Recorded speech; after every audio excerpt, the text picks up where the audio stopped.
Warning: the following episode of Brash Sports is strictly audio as a result of video feed disruptions caused by the unreliable host website, Zencaster.com. To all of Brash Nation, we sincerely apologize for denying you the pleasure of viewing Brandon and Josh's faces while listening to their mindless sports banter. Thanks for tuning in, and enjoy the show.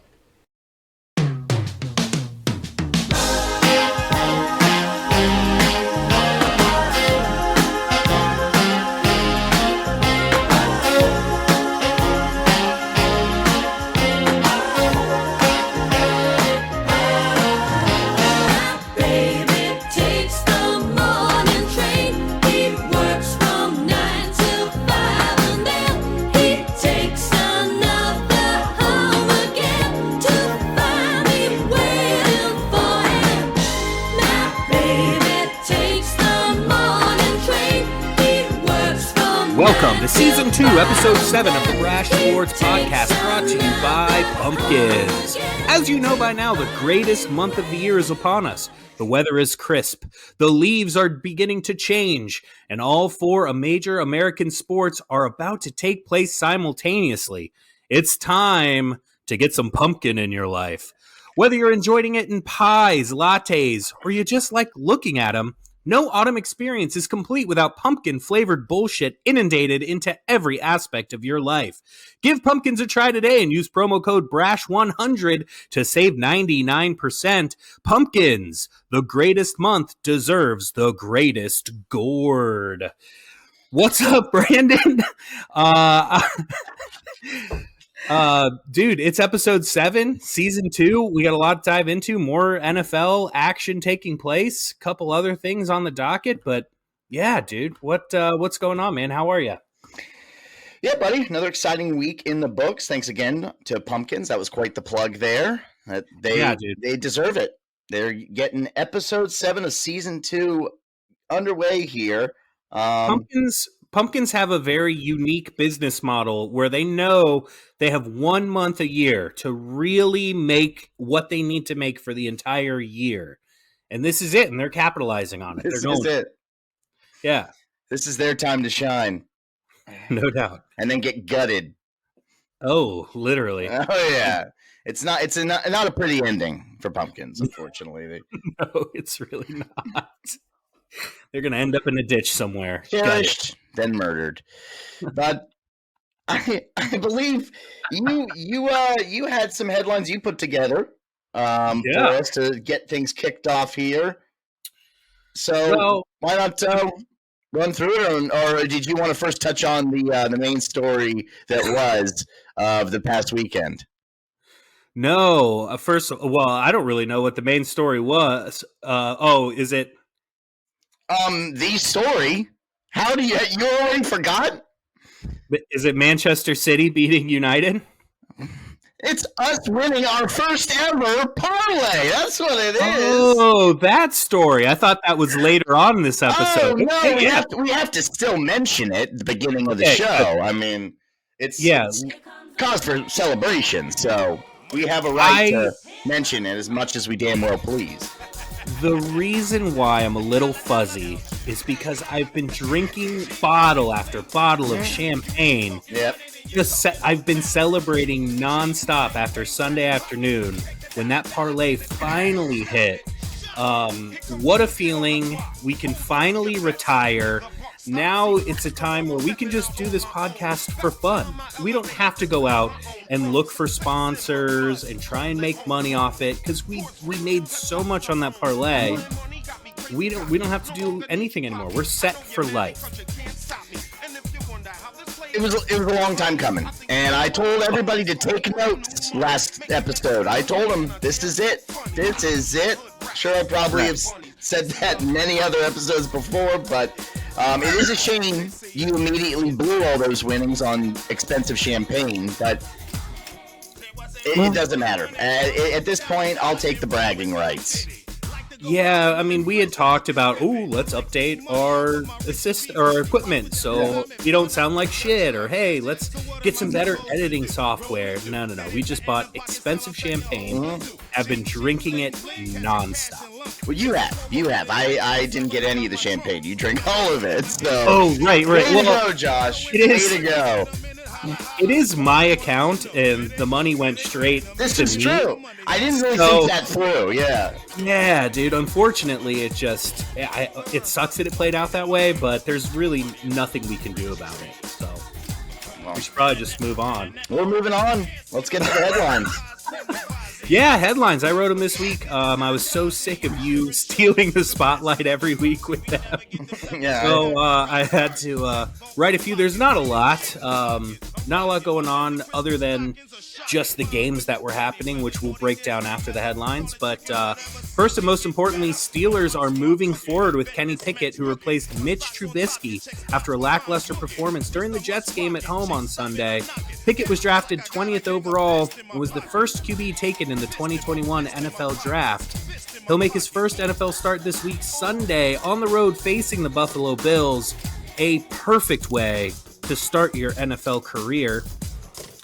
In other rookie news, the Washington football team, formerly known as the Redskins and currently known as the something or others, are optimistic that preseason standout running back Brian Robinson will be back in action this Sunday after being activated off the non-football injury list. Robinson was shot twice in the leg in an attempted robbery back in late August. When asked how he felt about the return, Robinson stated, "If I can survive being shot in an attempted robbery on the streets of D.C., I can survive running behind the Commanders' offensive line." We'll see about that. Yeah. I told you I needed a hero, okay? While we were losing for the third straight week against the Cowboys on Sunday, and this might be the answer. I mean, he's not going to get us an additional 14 plus points every week, but we do need some sort of spark on the offense. Right, and that's all it could be, is just a spark, just something to get it going. Yeah, and because right now we have nada going on in the running game, and frankly, since the Jacksonville win, we don't have a whole lot going on anywhere on the offensive side of the ball. So it is good to see Robinson back, heal up tremendously fast from those two gunshots, and he's a champ. You know, here we go. He's gunning for Gibby's starting role. Yeah, I mean, he'll be known as the 50 Cent of the NFL. All right, lastly, Tyreek Hill has revealed that the New York Jets were in the running for him in the offseason, but weren't able to pull off the trade.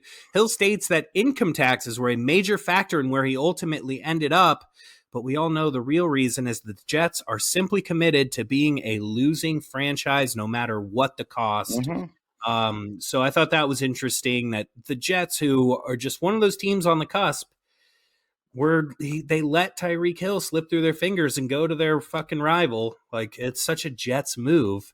They're so committed to just being losers. Yeah, I mean, this was breaking news to me. I didn't know this was even a thing until I read it on our headline sheet. So thanks for bringing that to my attention. The quote just came out this past week, so I guess it was just kind of under the table. I knew the Jets were in the conversation, but Tyreek Hill basically said that they were the team before everything kind of fell through and Miami stepped up. And I think Hill had more influence on the trade than we were led to believe ahead of time. Yeah. And he was looking at Florida with no state income tax and said, "Okay, that sounds good. I'll do that." Lastly, well, I know I just said lastly, but in other sporting news, Aaron Judge did break the home run record. He's at 62, which is an AL American League record. He's still short of Barry Bonds and Sammy Sosa and Mark McGwire, but all those guys were roided up. Mm-hmm. I personally don't hate steroids in baseball. I think they're entertaining and fun, but this is a huge accomplishment, being the number one home run hitter without an asterisk next to your name. That's a big deal. True, authentic number one. Authentic number one, yes. And, of course, he hits that 60-second home run in a loss to the Texas Rangers. That's funny.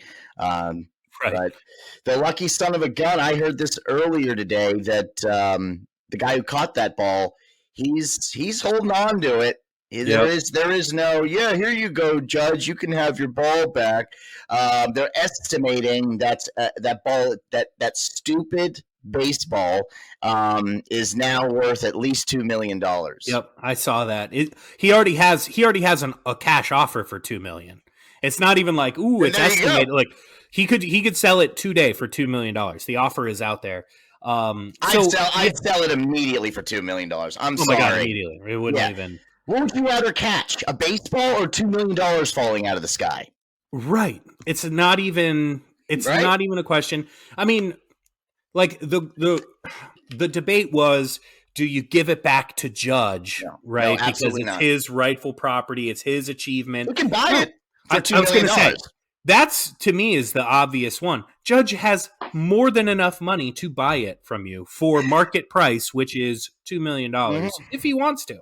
So, ball's in Judge's court. If he wants to match that offer, I'm sure the guy would rather sell it to Judge than some sports memorabilia collector. So, yeah, dude, I don't like, people are like, oh, well, it's his accomplishment. The ball should go back to Judge. Dude, Judge has hundreds of millions of dollars. He can buy it. Like, give the guy a break. If he really wants it, if he wants to put it in his little trophy case at home, right?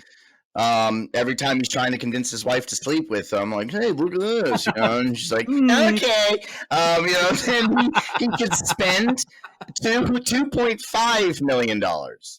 Ooh. Hey, that way it's an easy, hey, look, this guy's offering you $2 million, I'll give you $2.5 million right now, cash money, give me the baseball back. Did you see the guy fall into the bullpen? That was like, I don't know, a few seats over from him. Like, it looked like he got up to jump out and grab the baseball and just wasn't even close and just ate shit down into the bullpen, probably from like 10 or 12 feet. No, dude, awesome. Watch the video again and look to the left side of the screen, because the guy just eats shit off of it looks like he's jumping out to catch it, and you barely see him. But yeah, he falls. I mean, that's got to be like a 12-foot drop or something, like. But I would do it too. I mean, if it's, that ball is going to be worth millions, right? That's worth taking a little tumble down a 12-foot drop. Like, if you think you can have a shot at it. That poor schmuck, he will not be cashing in $2 million anytime soon. He's a far way away from that. He is. All right. Well, do you want to go ahead and should we run through our picks not our picks, but our games from last weekend? Yes, we should. We had a very full weekend of NFL action. A lot of crazy games, a lot of weird games that we'll dive into. But yeah, if you want to just start at the top and let's run through these bitches. Nothing should come as a surprise anymore, right? No. NFL, unpredictable. Week 4, different. Everything kicked off on Sunday with that early London game, and it was a nail-biter. But in the end, the Vikings did prevail, 28-25, and it was Cousins who connected with Justin Jefferson 10 times for 147 total yards. He's one of my fantasy guys on the money league. He's unbelievably happy good. to see that, and I had Cousins getting the start also, but he didn't have overall great numbers, but still, every time he connects with Jefferson, it really helped me out. And then the Vikings kicked the go-ahead field goal with 24 seconds remaining in that one. It was so dramatic, and I felt so bad for Lutz because, the Saints and Andy Dalton, man, I was talking shit about him, but he moved the ball down the field with ease.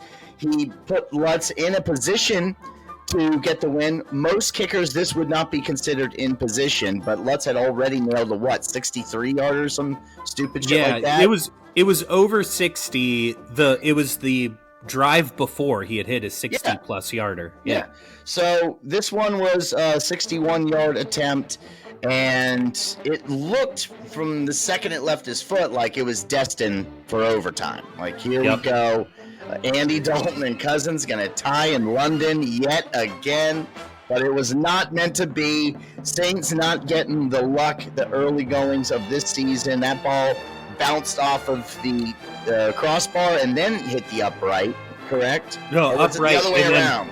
Yeah, it hit okay, it was boom, boom. All right, gotcha. Dude, but crazy. It hit such a bummer. It hit the inside of the upright and then went straight down onto the crossbar and bounced almost straight up off the crossbar. So it hit the crossbar like dead center and then just barely went, so it was a missed field goal. I mean, I've never seen a closer miss on a field goal. It's fucking crazy. Good job, Vikings. And then just shit luck for the Saints. Now, most would make the argument it shouldn't have to come down to that 61-yard field goal attempt, but they have the guy that could make it happen. And again, it wasn't the Saints' day. They were not at Wembley, by the way. They were at Tottenham Hotspur Stadium. I had to pay close attention to figure that one out. But right when I turned the game on, I could tell. I'm like, wait a second. That doesn't look like no Wembley. Same. I know. I almost texted you because I remember we had talked about like, oh, that game's in Wembley, right? And I was like, yeah, of course. It's okay to assume that. It makes sense. It's okay to assume. But I did turn that one on late because, of course, City was busy, destroying United. Final score of 6-3, but United never in the game. I just have to throw that out there. So I turned that one on at the beginning of the second half to see the Vikings get their victory away across the pond. Let's move back to the games that happened in our homeland. It was the Atlanta Falcons. They got the win against the Cleveland Browns. They're getting that little streak going that I was telling you about. Watch out for the Falcons. They're sneaky. And they snuck by this one. They won 23-20.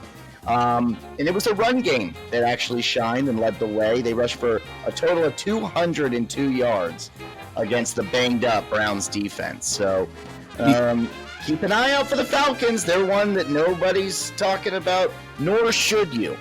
But just out of your peripheral, you want to know where they are at all times because they could just sneak up on you.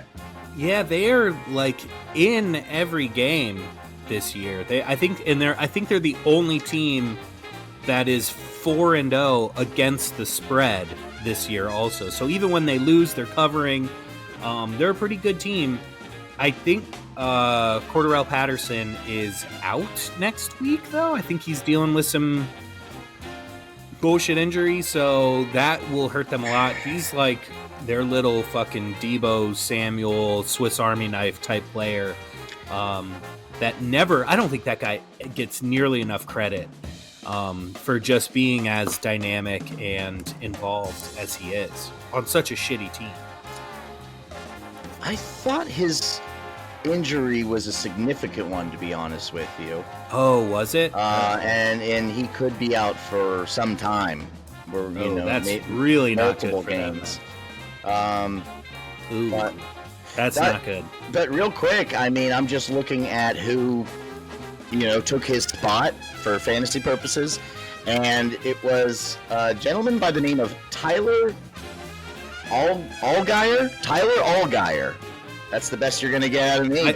I think it's Algier. I think it's Algier. Is it really?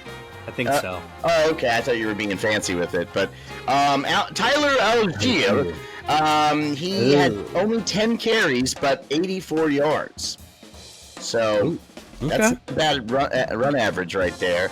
But yeah, I mean, it is the Cleveland Browns defense, so you can't really, unfortunately, read too much into that. Myles Garrett, so can't read into it. We do hope Cordarrelle Patterson has a speedy recovery, of course. And I don't know. I'm having fun watching the Falcons sneak by and get these victories. Another sneaky one, another 23-20 final. The Buffalo Bills, they beat the Ravens. This one, it came down to the wire, and it was a sloppy one in Baltimore, as expected. It was just torrential downpour. We called it. We knew it was going to be ugly. And the Ravens actually, they jumped out to the early lead, 14-3. they capitalized on some turnovers early, but the Bills, they battled back. And of course, it was who else? J.A. and Josh Allen leading the way. He finished with 212 passing yards, even given the circumstances of the poor weather. And he actually had 70 rushing yards and 2 total touchdowns on the day. Now, the Ravens actually, they had a chance to bring this to overtime, right? And then they decided to try to win the game in regulation. Is that, am I saying that properly? Or maybe? I don't know. I don't remember the end of the game. So I watched all of these just on Red Zone Channel, which, by the way, they're not a sponsor, but fucking Red Zone Channel is the best. I haven't tuned in for a while, but just having 7 straight hours of nonstop, no commercial, just what's happening here, bouncing around. It's so good. God, it's so good. But yeah, I do remember that there was some controversy at the end of the game. I think they had maybe a 4th down and they went for it when they could have kicked a field goal, but that doesn't make sense because they have Justin Tucker. I don't know how it ended up, honestly, but it was a slop fest shit show of a game. I do know that much. There were a lot of turnovers, a lot of weird stuff going on. Yeah, now I'm a little confused because while you were talking there, I was trying to look it up, and it says that it was a last-second field goal by the Bills. So yeah, perhaps the Ravens were in a spot where they could have just kicked the field goal and been up by 3. That's probably it. And Harbaugh was like, "Nah, we're going to lose this damn thing because our kicker sucks." Him and Ron Rivera have been hanging out at the bars. They're too close, Baltimore and DC, so they've been hanging out, just bouncing ideas off one another. Harbaugh tried to explain this whole winning concept to him. Ron couldn't comprehend, so he shared his ideas on scoring only 8 points in a game and creative ways to lose. And it looks like Harbaugh took some of those lessons to heart. So congratulations. But mainly the congratulations goes to the Buffalo Bills for getting the dub, because that's what it's really all about. So speaking of Ron Rivera, what game is next on the list? Well, I did pick with my heart because I can't, and I never will, pick Dallas against the Redskins or the Commanders or the Washington football team. So I was not confident once again going into this game. Now, I did feel like we were going to see more production in the first half, especially in the opening few drives, right? Because seeing how the prior 2 games had went, it was imperative that this was stressed over and over and over again all week in practice. But looks like they didn't learn a goddamn thing. Ron likes to talk about, we're going to go watch film, we're going to go watch some film, but I guess when they're watching the film, we talked about it. It's either watching a film from the loss and saying, hey, I want you to repeat this to a T. I want you to do exactly what you did in this loss. Or the film was the Replacements or Hoosiers. They go back and forth between those 2 Gene Hackman movies. Either way, it's not working for them. The Redskins lost. They lost to the Cowboys 25-10 in Dallas. Just another ugly showing. Defense yet again. Yes, 25 points scored against them. But if you watch these games, you can't beat up on the defense. They are really trying to keep us in and give us opportunities and put us in a good field position to have a chance. But we have no running game. The offensive line is maybe the worst next to, the Bengals or, maybe there's another team out there that's not coming to mind at the moment. But, there's no spark on the offensive side of the ball, which is what I was talking about earlier with Brian Robinson, hoping he could be the difference maker and just give us some sort of hope for the remainder of this season, because it's not going to get any easier with the Titans coming up next, and they're putting together a little win streak. So, yeah, just it's it's a tough place to be as a Washington football fan at the moment. I was not expecting a Super Bowl, but I was expecting competitive football, especially with the addition of Carson Wentz. But for the time being, we're getting more bad Wentz than good Wentz, and you're never going to win games like that. So just a sad day for the Burgundy and Gold. Yeah, and I hate to do it, but you got to give a shout out to Cooper Rush. Like, hate the Cowboys, but the guy is 5-0 as a starter. Like, who the fuck is this guy? He doesn't make mistakes, and I said it leading into this game. And after in his previous, 2 victories. Well, now he's he's at 3 in a row. So 3 in a row this year, but I think 5-0 total as a starter. 5-0 total, but as of this year, he's got 3 wins in a row and 4 touchdowns, no interceptions, no fumbles. He's just he's a great, what is it, team manager? What do you call it? What's the term? Game manager. Team manager. He's the best. He is the best, and he's a solid number 2. It's gonna be tough going back to Prescott, just in terms of he's the better pro quarterback. You have to believe that, right? Yeah. But you feel like by then just taking the Cooper Rush out of the equation and replacing that vital position will have some sort of negative impact on Dallas, because they're in such a flow right now, aren't they? And everybody's kind of building behind Cooper Rush's lead. I think you're onto something there. I certainly the good thing about being in Dallas's position is that they shouldn't feel a need to rush Dak back, but it looks like that's what they're doing. Like, they're trying to. I think they're trying to start him this weekend. Yeah, and it would just be so crazy to me. It's like, the guy Cooper Rush is killing it right now. Give Dak another week off. Like, why even test fate? Like, you've got a really good thing going. Keep it going until Dak is either 150% healthy and ready, or until Cooper Kupp starts fucking up and you feel like you need to replace him. I think you said Cooper Kupp, but it's understandable because there's a lot of Coopers. Oh, no. There's Cooper Rush. Oh, no. Cooper Kupp. There's Hanging with Mr. Cooper. I mean, you could take underrated show. Underrated show. It's a classic, man. Not enough people remember that one. For sure. All right. Another pick that I got wrong. I think you agreed with me on this one, maybe not, but the Seattle Seahawks, they went to Detroit and they got the victory. This one would have been exciting for the neutral fan because it was a fucking shootout. 48-45 was your final score.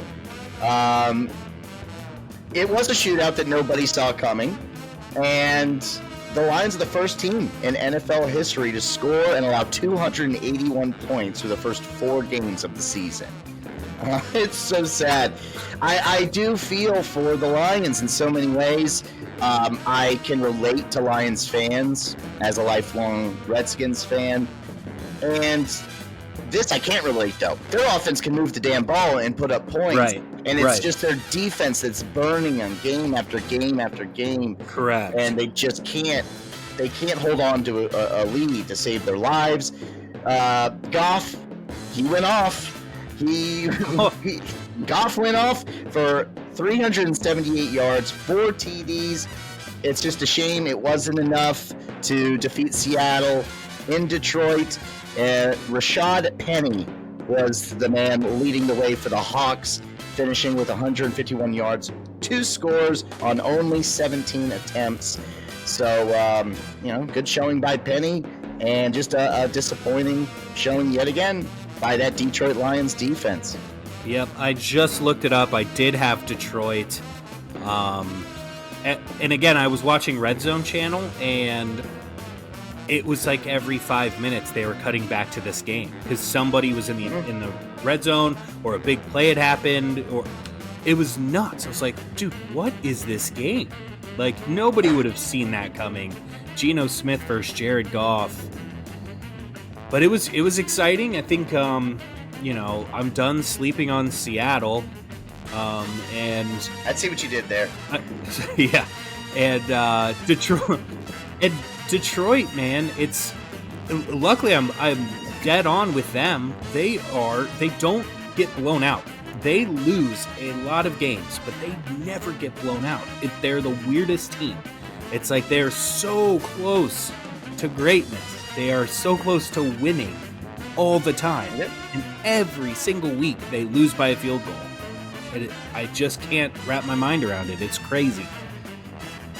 You do feel like something's got to give at some point, and I don't know what it is. They can start turning those losses into victories, but it is hard to justify picking the Lions moving forward, just seeing how they do everything right except for score more points than the opponent. So right. that's an important piece in today's NFL. Just in today's NFL. The Chargers, they know how to score more points than the opponent. Here's a third pick in a row that I got wrong. Chargers, they got the win against the Texans. I went out on a limb. I know. They scored 34. Texans get 24. And Herbert, he didn't look at all affected by that lingering rib injury that reared its ugly head against the Jaguars the week prior. He finished the day with 320 yards and 2 touchdowns. Chargers win up big early. The Texans could never really get back in. And right now, Texans going into week 5 is the only winless team in the league. So just, hey, Lions fans, Texans fans, I feel you.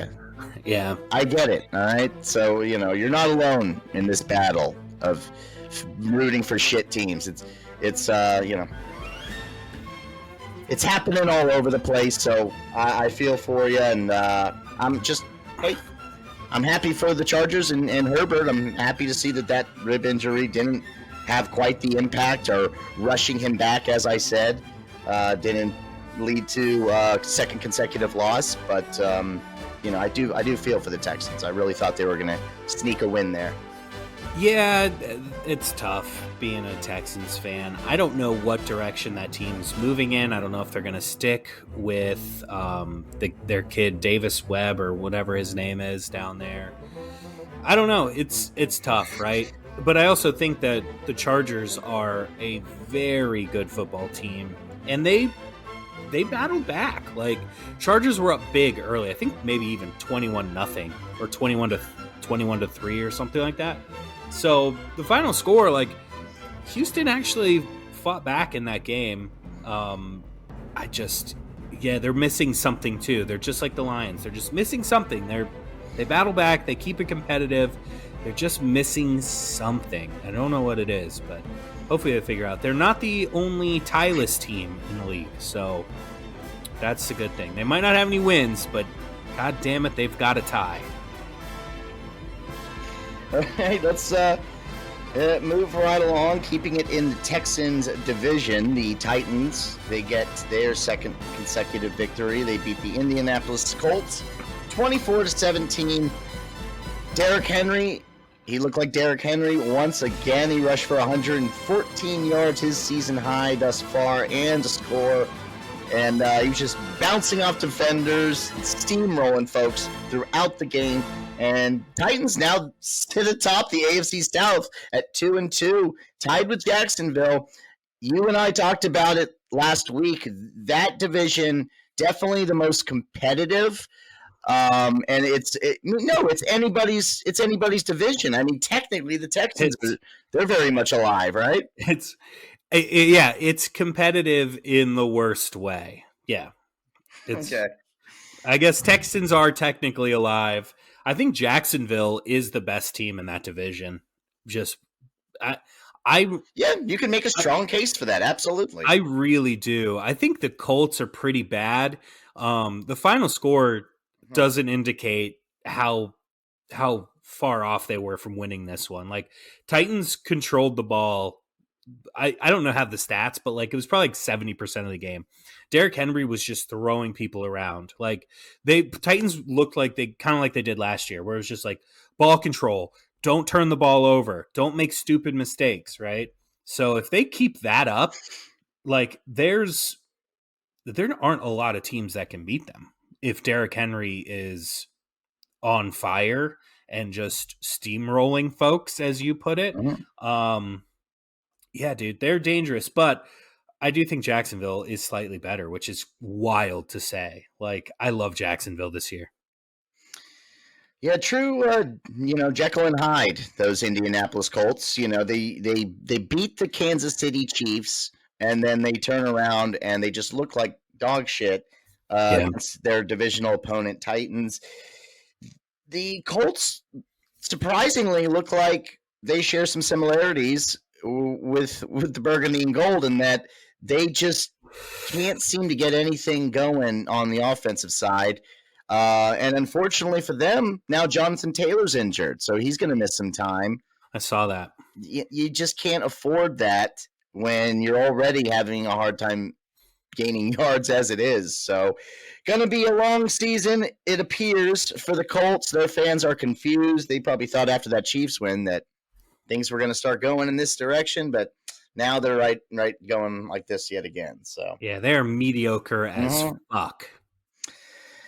Indeed. Now, these are your boys sitting at 3-1, getting their third win of the season against the Bears, 20-12.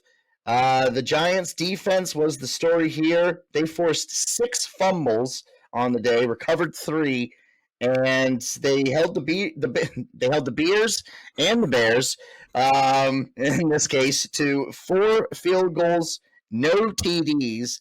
Barkley, he's just been carrying the JanSport all season long. He continues he's the top dog. And Giants are the top running offense in the NFL. Barkley finished with 162 yards against the Bears. So Giants fans feeling really good, but you can speak for that better than anyone, Josh. Yeah, I mean, I'm not getting my hopes up too much because we are beating up on some bad teams. But it's definitely encouraging to see us doing well and having a coach that is playing to our strengths. Like, run the football because we have one of the most talented backs in the league. Daniel Jones, like, hey, here's a thought. The guy's not super accurate. Run him. He had 2 like really good rushing touchdowns, and they were drawing up really good plays for him. Now, unfortunately, this week we don't know who's going to be starting at quarterback. We don't know what's going on. We had to run some wildcat formations last week because Daniel Jones hurt his ankle and Tyrod came in, and then like third play had to leave with a concussion. Like, we're in rough shape at quarterback. So who knows? We could be just seeing direct snaps to Saquon Barkley next week in London, and I'm here for it. Like, I would love that. It would be so much fun to watch. But yeah, we're encouraged, but I think most Giants fans are like, okay, yes, it's great. We're 3-1. We're not going to, sell the farm and think that we're going for it all this year. But love the coaching staff, the decisions that they're making. And I think the future is really bright based on those 2 things, because I mean, as you can tell, right? Having a competent head coach that knows what the fuck they're doing is such a huge piece of the puzzle. It looks like we've got that figured out. World of difference indeed. I do envy the Giants coaching staff at the moment, hoping things take a turn just for the sake of having a somewhat entertaining remainder of the season. I don't see it happening, but I can dream. Keeping it in the NFC East, the Eagles, only undefeated team in the NFL. They beat the Jacksonville Jaguars 29-21. Jags, they started off pretty fast. I believe it was like a 14-0 lead, and then before you knew it, the Eagles were right back in it. Once the Eagles took the lead in this one, I think that was it. They held on to it, but it's a shame that the Jags could only muster 7 points from the second to fourth to the end, second quarter to the end of the game. You felt like they were going to get something going there, and they had a rhythm, but dude, the Eagles again, they're clicking on both sides of the ball, and I mean, it was, what do you say, Josh? What do you say about? I hate talking so highly of the goddamn Philadelphia Eagles, but you have to. No, I'd love to just move on because I hate the Eagles with a passion. Yeah, I know. They are my least favorite team in the league, but yeah, they look really good. Like, a lot of teams will go down 14-0 in a bad weather game and just go, well, we had a good run. Let's just get the fuck out of here because it sucks and it's rainy and shitty and whatever. No, they didn't. They hung in there. They battled. They forced 4 fumbles for my boy Trevor Lawrence. Again, rainy, sloppy game. Like, you can't really hold too much of that against him. But at the end of the day, dude, you got to hang on to the ball when you have a lead. That just set the Eagles up with good field position too many times because their offense is so dynamic. Miles Sanders looked really good running the ball. They've got great weapons, obviously, and Jalen Hurts is proving that, like, hey, yeah, he's good. I know I was benched at Alabama, and I came in the league, and everybody's hating on me, like, second round pick. He's got a chip on his shoulder, and he looks really good. So, fucking hate the Eagles, but they are a force to be reckoned with this year, unfortunately. Unfortunately, they do have the Cardinals next, so I think they have to go to Arizona. So let's just cross our fingers that the Cardinals can pull some magic out of the hat. I don't see it happening, but hey. Spoiler alert, they are going to beat the shit out of the Cardinals. Yeah. All right. I've been to the future. I saw that final score. It's ugly. Don't look. Don't even watch. Well, you touched on this a little earlier. The Jets got the victory over the Steelers on Sunday. They won 24-20, and Zach Wilson, he's back in the saddle again, making his first start of the year. He went for 252 yards, 1 touchdown, and he did throw 2 picks. He's a little rusty, but that's understandable. Mitch Trubisky, I said he needed this victory, which is why I picked the Steelers. I just didn't see him having a shit showing, and a shit showing is what he had.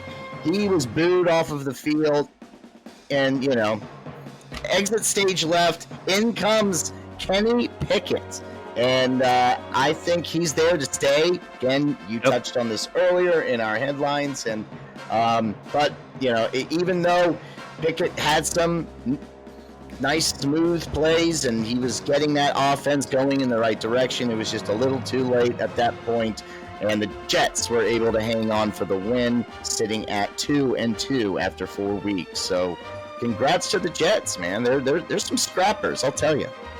They're scrappers, and again, they've got really good offensive weapons. Zach Wilson throws a great ball too, man. Like, I know I comically said that he was my favorite guy coming in the league because he fucks MILFs. Mm-hmm. But the guy has a cannon and throws a really good spiral, and they've got some good weapons around him. Breece Hall actually looked pretty good on Sunday. I know you got auto-picked Breece Hall and then doubled down, getting him in the Brash League. I would hang on to him. I hope you haven't dropped him yet because No. Okay, good. I'm holding on to him. Good, because I think he could turn the season around and come back strong in the second half of the year.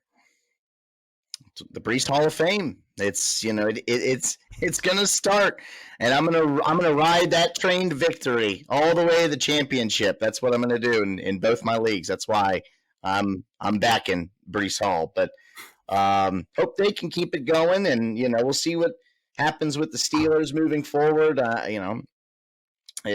I do think Kenny Pickett was the right choice at quarterback. For sure. And frankly, you know, a lot of people are saying, well, they should have started him at the beginning of the season. Yeah, it's easy to say that unless you're coaching the damn team and you don't see him in training camp and practice. And so I could understand why Tomlin wanted to go with Trubisky to start things off, and it just didn't work out. So this is how many rookies get their start. They come in when things are rough, and they're relieving an underwhelming starter. So congrats to Kenny Pickett. Talked about the Cardinals a little earlier. You feel like they're going to get their asses kicked to the Eagles this upcoming week, but they did get a win against the lowly Carolina Panthers, 26-16.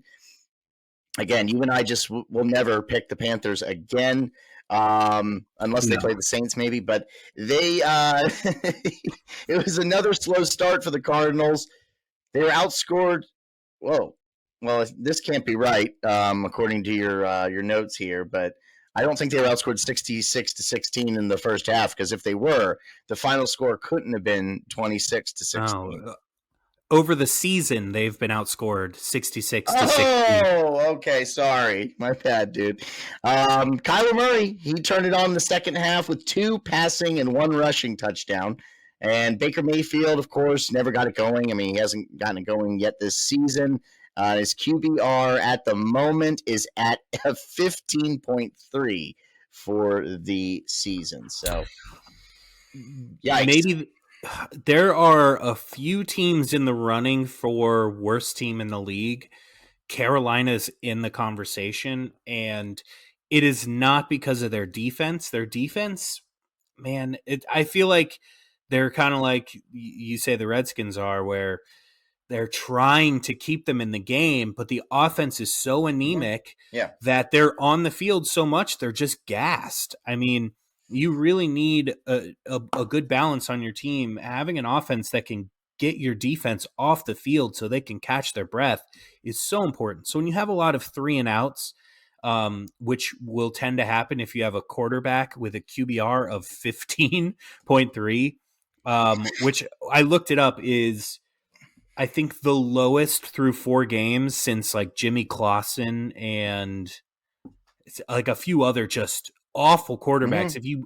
If you list Jamarcus Russell was in that list, like, dude, it's not a list you want to be part of. And Baker Mayfield is there. I don't know why he can't figure it out in Carolina. It's not like he doesn't have the weapons. Christian McCaffrey is a top 3 to 5 running back in the league. DJ Moore is a solid number 1 wide receiver. Robbie Anderson's a great number 2. The weapons are there. He just hasn't found his rhythm with that team. So until he does, they are in the bottom 5 for me. And I likely won't be picking them to win against just about anybody. He's not hitting anyone with his rhythm stick. No, not at all. It's kind of a bummer. It's bummer for Panthers fans, man, because they knew, of course, going into the season, Baker Mayfield was going to be the guy. But when they drafted Matt Corral, they're thinking, okay, if things don't work out, we have this young rookie we can throw in there. And that always just, even when you lose, when you have that rookie in there and he's performing decent, it gives the fans something to get excited about. But of course, he got injured in preseason, so he's on IR, and they will not be seeing Matt Corral anytime soon. So they just got to tough it out with Baker Mayfield and his 15.3 QBR. So, you know, that's a shame. The Packers, they got their win, and this was the parlay was resting on this one. This was the one that made everybody sweat. It was our surefire favorite, Packers beating the Patriots, but the Packers did not make life easy for themselves. You know, in what was arguably the surprise of the week, the Packers struggled, and they struggled all game. New England just hung in there. Packers couldn't put them away, and of course, Patriots didn't have Mac Jones. Of course, it was Brian Hoyer, but then Brian Hoyer gets knocked out of the game.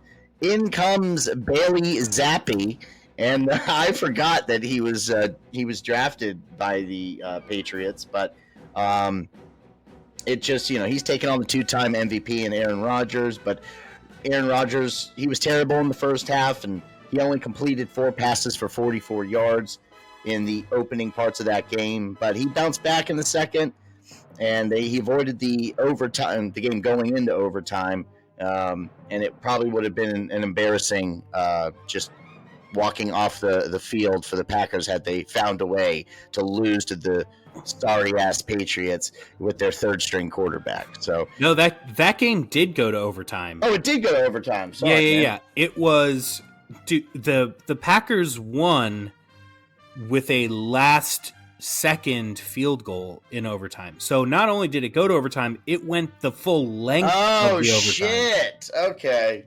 My bad. Yeah, dude, I watched almost all of that game, and it was, I was shitting my pants because at that point we were 4-0 in the parlay, and all we needed was for Green Bay to win. We didn't need them to cover.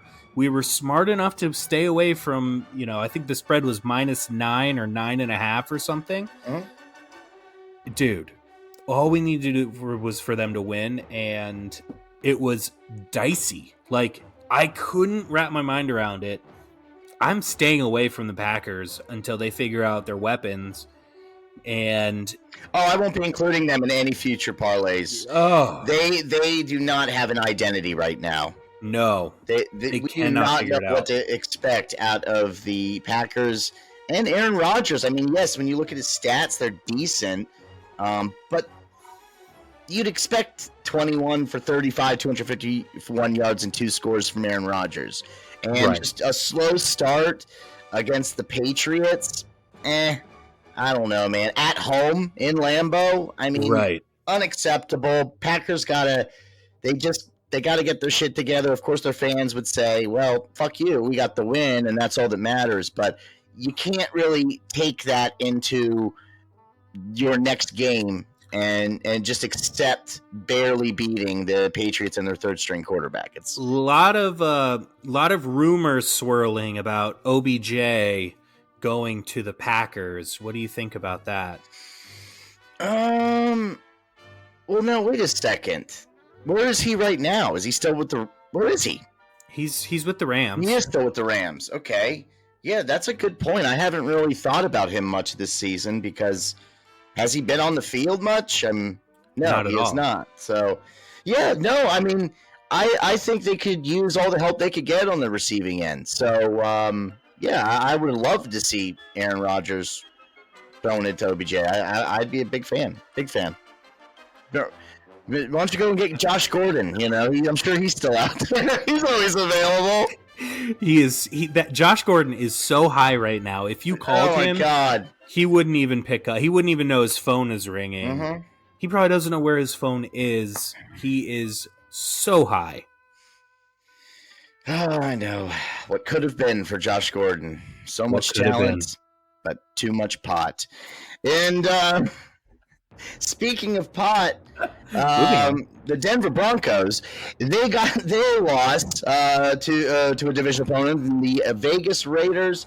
It was a 32-23 final. This one went as I expected. I did expect the Raiders to finally get a victory, not start 0-4. And who else against the team that I will continue to beat up on in the Denver Broncos? They're not convincing. Yes, they're better than the Redskins. So what? 90% of the NFL is. I'm not arguing that. I'm just saying they're not going to make a case, in my opinion, for that division. I can't do it. I can't do it. Not with the Chargers and the Chiefs playing like they are. And if the Raiders can keep this up, man, that was a pretty convincing victory for them at home. And it was Josh Jacobs. Sorry, my friend. Josh Jacobs was the one. He did lead the way there. He had a total of 144 yards on 28 carries. Talk about carrying the load. And 2 touchdowns. So congrats to the Raiders and Vegas Raider Nation for getting their first win of the season. Yeah, I'm officially off the Broncos. I've talked about them a Mm-hmm. lot. Preseason, I thought that they were going to win the NFC West. I have picked them, I think, every single week. I've had them in parlays. Week 1, they were in our parlay as a money line to beat Seattle, and they lost on the road. Like, I'm off them, and I think that it's Nathaniel Hackett is Mm-hmm. a bad head coach. I think he's Yeah. just a bad head coach, and it just goes to show again that position is so important, and finding the right guy is pivotal. I thought bringing Russ in, Nathaniel Hackett, offensive coordinator, offensive minded guy. They've got good weapons. They've got good pieces. Last year, their defense was awesome, top 5 probably in the league. But they're a shell of themselves for whatever reason. I don't even know. But I just thought that Russell Wilson matched with an offensive head coach would do amazing things. But they run the same play over and over. Mm-hmm. There's no spark, no flair, no intensity. I don't know what they're doing, but it's really bad. It's really ugly. Good for Vegas for getting their first win. I've always kind of liked the Raiders. I think they have a cool fan base. They're a cool team. Vegas is obviously like one of my favorite places in the world. Um, but dude, the Broncos, you guys made me look like shit because I was so high on you. I have a bet with my buddy back home that if the Broncos don't finish over 500, I owe him a round of golf. And I made that bet so fast because I was high on the Broncos talking shit at the bar. And he goes, they won't finish over 500. I was like, let's bet. He goes, all right, round of golf. So All right. they're making me look like a fucking idiot. And I'm sick of it. I'm off of them. I won't pick them again. They're done until they either Nathaniel Hackett figures out what he's doing or they make some changes because it's ugly right now. And I just don't like them as a team whatsoever. Well, you'll be seeing them early on to kick off NFL Week 5, but let's roll through the final 2 games of Week 4. We'll go to the Sunday night football game where the Kansas City Chiefs got the win in Tampa against the Bucks, 41-31. Mahomes being Mahomes, he allowed Kansas City to jump out to that early lead, and of course they never let up.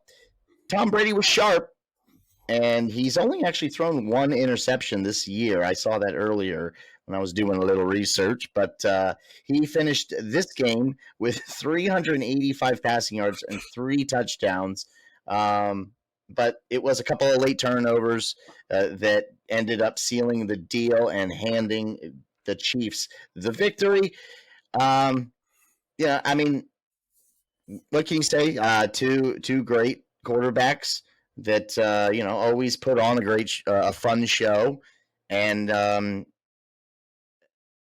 I wasn't surprised that the Chiefs got the win. I mean, I did feel like they were gonna come out on top. I didn't expect quite the offensive showing from the Bucks. To be honest with you, I thought they were starting to slow down, and Brady wasn't looking like Brady, but he must have been listening. He was listening. He tunes in every week. Mm-hmm. Sometimes he texts me, sometimes not. Sometimes he's busy. I don't know. We're gonna work on our friendship a little bit, Mm-hmm. but I know he tunes in. This game was so fun to watch, mostly because it was the Sunday night game, and it was the only game left on our parlay that needed to hit. Mm-hmm. And the Chiefs came out firing, and Mahomes was just all over the field making these incredible plays. The highlight of the game was this crazy rollout where he got to the line of scrimmage and then just like flipped the ball over like this, like over 2 defenders to Clyde Edwards-Helaire, who's just in the back of the end zone, like it was like a 10-yard shovel Yeah. pass. Like, dude, Mahomes is just it looks like he's playing a different sport than everybody else, and he's so much fun to watch. He's probably my favorite player to watch in the NFL. And the Chiefs are really good. I think that if I had gun to head right now, if I had to pick a Super Bowl winner, I'd probably pick the Chiefs. But Tampa looked really good too. After like a slow start, they battled back. Brady is just ageless, timeless wonder that he is, and he's getting his weapons back. Mike Evans is huge for them. I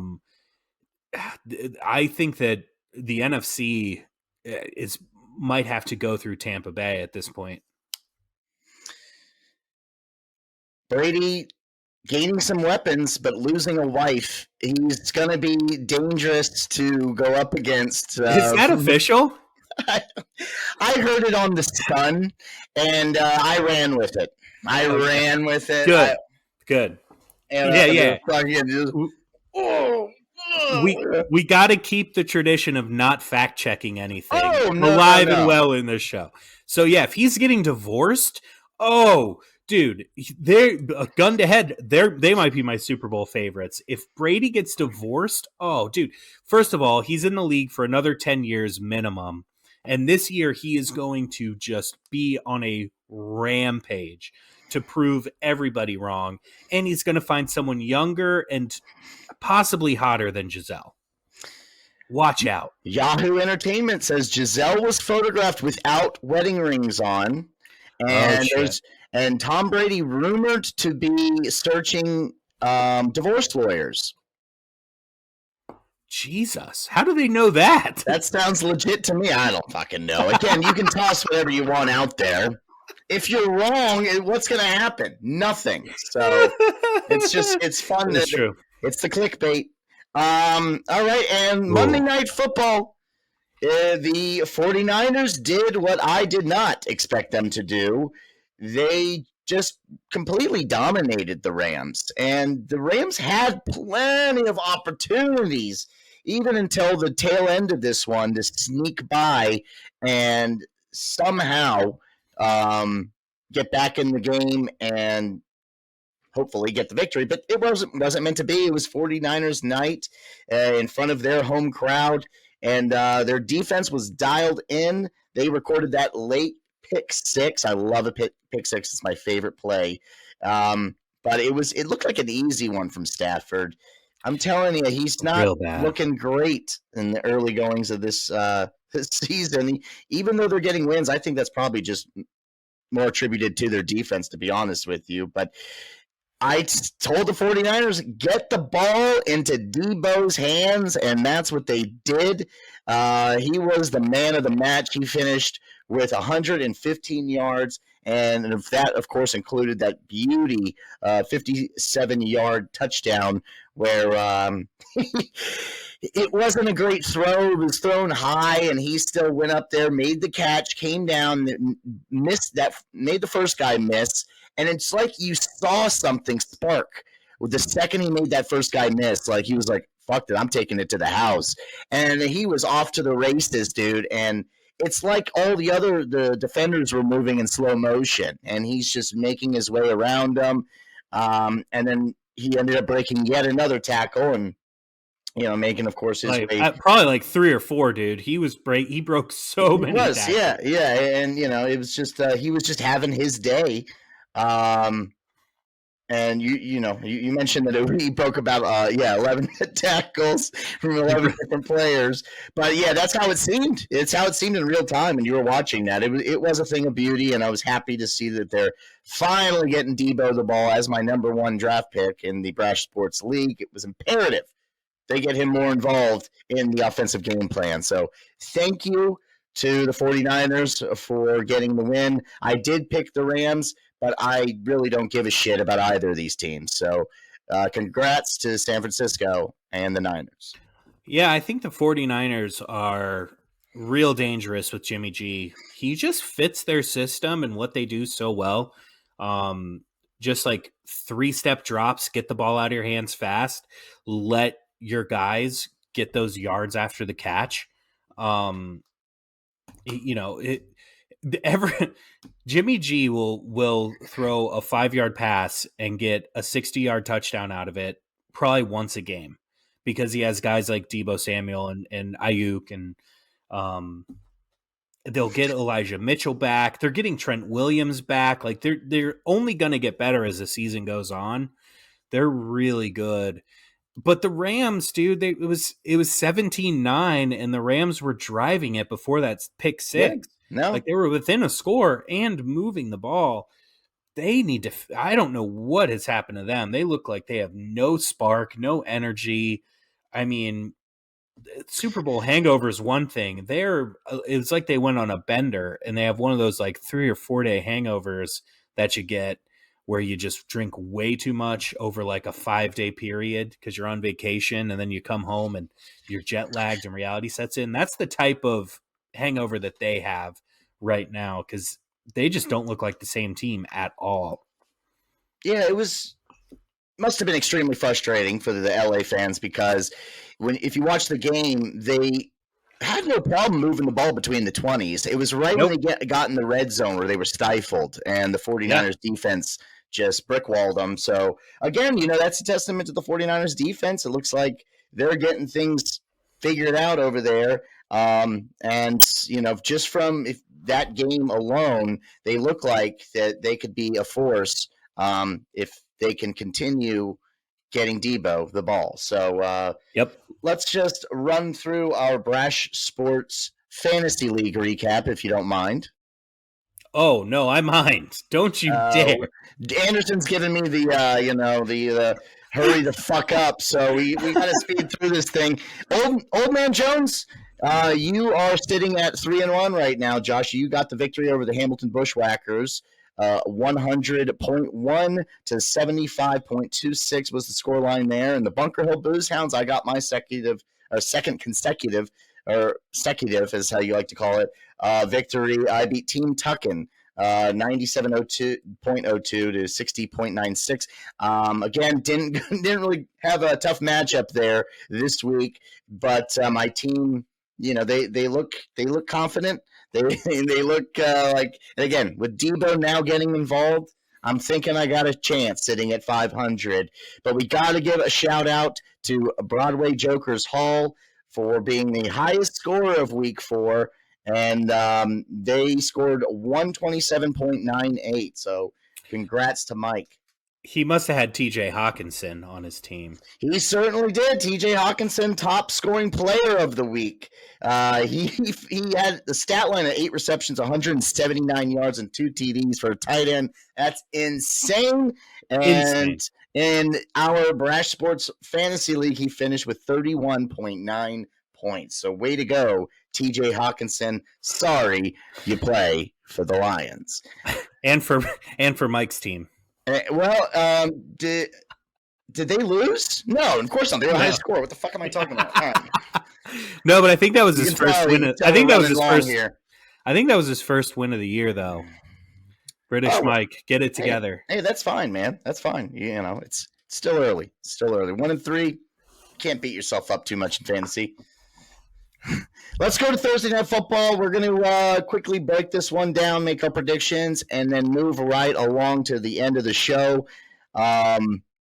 We have a doubleheader this week, so we've already run over our allotted sponsored time, so we are getting some dirty looks in the Brash Sports headquarters at the moment. But the Colts are in Denver to take on the Broncos. Colts at 1-2-1, Broncos at a 2-2 record. Both these teams were playoff hopefuls coming into the season. They currently are sitting in third place in their respective divisions. When I was just doing a little breakdown here to compare by the numbers, I always just do the yards for, points for, yards against, points against. And my God, dude, these teams' offenses are boring as shit. Neither of them gain a lot of yards, and they're just the worst when it comes to points. I have to mention the Colts are 14.3 points per game, which is dead last, and the Broncos not too much better at 16.5 points per game. They're at 30th. So it's going to be expect a low-scoring game, especially when both of these teams, really, their strength lies on the defensive side of the ball. So you got, a steady, a consistent defense and just a very boring, just not creative offense, for lack of a better term. So and Jonathan Taylor's out. and Jonathan Taylor's out. I don't know if I would be going with the Colts even with Jonathan Taylor. Again, you know me. I say it week after week. These Thursday games, if there's not just an overwhelming favorite on the visiting side, I have to go with the home team. And even with Jonathan Taylor, that's just the icing on top. So that means the Colts will definitely find a way to get the win. But I'm picking the Broncos for tomorrow night. What are you? Where are you going with this one? Where's your lean, Josh? These are two teams that I've picked a lot this year. I had them both in the playoffs.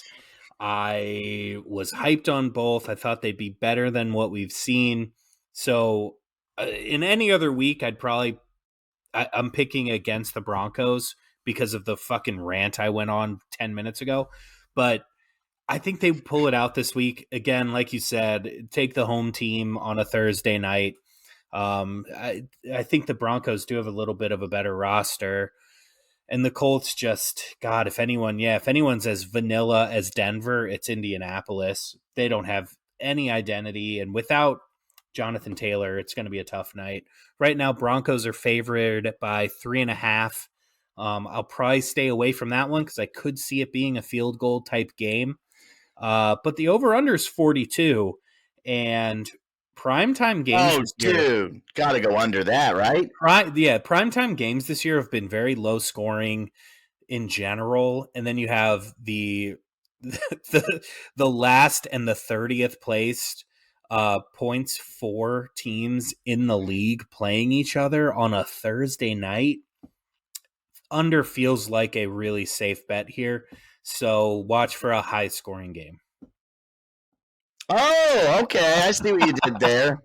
It's just how the league has been this year. Like nothing makes sense in the NFL, so this will probably be the Lions Seahawks round 2. I do still think it's going to be an overall boring, low-scoring game. I'm not going to buy into the whole, surprise high-scoring affair for the Colts and the Broncos. Would it stun me? No, of course. Nothing can stun you anymore. But hey, if you got Cortland Sutton on your fantasy roster, make sure you're starting the man because I do feel like he'll have a good showing tomorrow, Thursday Night Football, only on Prime Video. Not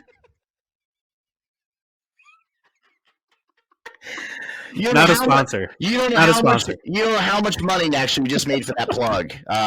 They're showing me signs in the glass like, dude, you have to say this. It'll make up for all the overtime you guys just consumed. So that's it. We're gonna get the hell out of here. We have already we're way too far over, Josh. What have we done? Time's going by way too fast, and we have a whole nother episode to get to in a couple days. So let's wrap this one up. Let's send it to the editing department and hope they can get this out before tomorrow's Week 5 starter for Thursday Night Football. But hey, buddy, another episode in the books. Goodbye, Season 2, Episode 7, and get ready for Episode 8. It's coming at you. Yeah, and remember, Brash Plus subscribers, stick around for Brash After Hours because we are going to jump into that. Thank you, Brash Plus. Thank you, Pumpkins. Thank you, Sheena Easton. Thank you, all of our team here at Brash and Brash Nation listening at home. All right, buddy. I'll see you next time. Oh, what's up? Real quick, big announcement coming in our accounting department. We'll reveal it next episode. Ooh, okay. All right. We're ready? Okay, we're ready to do that. So we can't break the news just yet, but next episode it should be out. So little teaser. I like what you did there. Little teaser for that. All right. All right, buddy. Tune in next episode, and see you next time. Peace.